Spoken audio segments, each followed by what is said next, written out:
This is a video chart presentation on Dacha Capital brought to you by allpennystocks.com with technical analysis by Andy from Understanding Pincher Plays. Dacha trades on the Toronto Venture Exchange under the ticker DAC. Pretty good sized drop it had. I'm not sure what the news was that made this in late July. Had this big drop. Now we're going to look for points of possible reversals. Take a look at the lower indicators. We'll see we're getting a little bit of divergence going on here with the PPO. MACD very similar to it. Kind of pretty common on massive drops like that. They're going to start their uptrend now as this is trying to hold a base. You can see that we have the histograms both above zero, which means the signal line's been crossed, and people say that the fast line is leading the way. It's a relatively bullish positioning. This is a classic pincher play kind of setup with the ADX up high, the negative DI up high, and the positive DI down low. What you're going to look for here is you want to see this ADX flattening, which it is starting to do. We're going to look for this hook of the ADX to continue down, and we want to see this positive DI come snapping back up through the negative DI. The positive through the negative is a little bit of a bullish indication as well, and we'll look for this ADX to get back down more into normal ranges. The money flow shows that you see the long upper shadow of yesterday's candle. It looks like it must have got held down, would be my guess, on some selling possibly at the end of the day.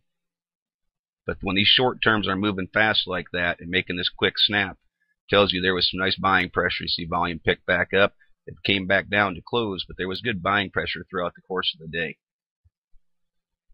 The accumulation distribution is basically flatlined. Throw a line through there. There's no values to this, of course, but we're looking for this just to hold this flat line level and then make a turn back up. That snap down must have come from some selling right there, like I say, at the end of the day to pull it back down. I'd be willing to bet if you saw this midday when this had a white, a green candle, that this accumulation distribution was actually trying to turn up and it must have snapped back down to end the day. Kind of same way with the money flow. This is definitely in a position. We're just going to draw it right through here to show it's basically flatlining. DAC is trying hard to find a base at this point and to try and make a move off of that. You can see that the CCI holding above negative 100, which is good. Came right back out of oversold after that massive drop. Holding basically flatlined as well. Going to look up for a breakthrough zero, which puts it into bullish territory. But holding over negative 100 is a good sign. That's not going into oversold. Full Stow has got a nice little uptrend going. You really want to see this try and make a move. You want to see the price per share try and get up a little bit more before this trends too far. If the Full Stow gets up too high and the PPS hasn't made the move, a lot of times it will trickle back down. So it's in a good position right here at 20 with still plenty of room to move up. Of course, the break of 50 is bullish. I'm going to throw a circle here real quick on the tricks. Just to note, see how it's making this little curl. The tricks is a very slow, smooth indicator. And when it's starting to make its way back the black line towards the red line, you want to look for that cross. It's in a pretty significant downtrend right now. So we want to see this cross happen. See this little hint of a twist it's putting right there? We want to see that end really in the next day or so if this is going to make a move. Get it flatlined to start to curl its way back up. That little slow twist right there, if it starts to get big, it will take time for it to curl back around. So you want to see this make its curl before it makes a curl down. You want to see it break up first. I'm going to move back up to some of the upper indicator. We use the RSI up high.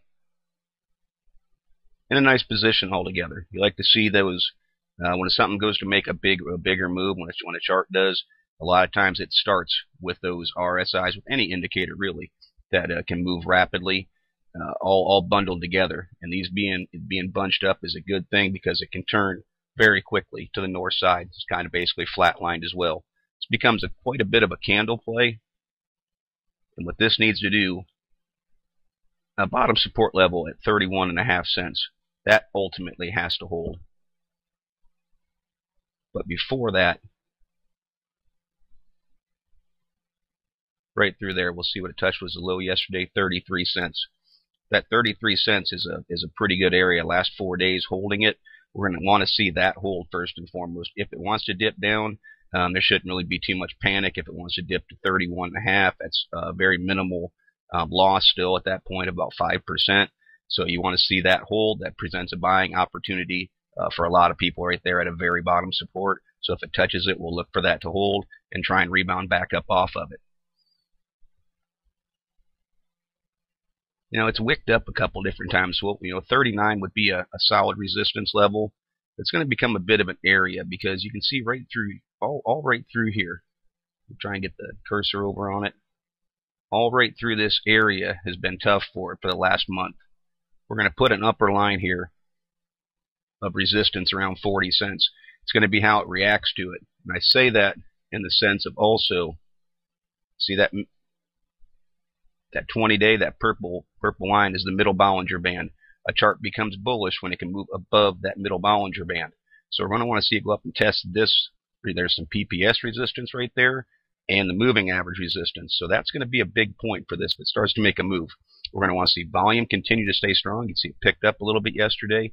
The short-term moving averages are getting right in the proximity of the price per share. That'll give it some strength. It'll ride on them. The parabolic SAR is right there. We're going to want to see that flip and come to the bottom. When it busts through that upper parabolic SAR, it'll hop to the bottom, and that's a good sign. Also, it'll give you a good stop loss point if it when it comes down to the backside. And it should drop somewhere right around 31.5 when it makes its flip. So we're going to look for this to keep volume, push through these this moving averages right here, and challenge this 20-day, which is at 37. That's ultimately what we want to see. Then it should challenge. If it challenges that and can move through, it should hit this 39, I would think, with relative ease. And then there's no real resistance for quite a while. We'll put, the first level is minimal right through there, not huge. Kind of back up to 55, 54, 55 is where it's going to see more significant resistance. Again, that's, obviously quite a ways away outside the Bollinger Band right now, above the 50-day moving average. The whole chart starts with this move and this break of 37 and then of 39. Right now it's nice because we'll put this on in a very loose manner. There's just not that much to it, but it is trying to make a new higher low. Came off that bottom. Now it's trying to hold this as a new higher low. That's what you always want to see. So let's see it continue. If it wants to oscillate and come back down, continue to make higher lows and continue its move to the north side. Again, this is just my interpretation. I'm not a financial consultant. I strongly encourage you to do your own due diligence and consult a qualified investment professional before making any investment decisions. Past performance does not guarantee future results. To start learning technical analysis, stop by All Penny Stock's website and click on the featured link for Understanding Pension Plays, and you'll be on your way. Thank you.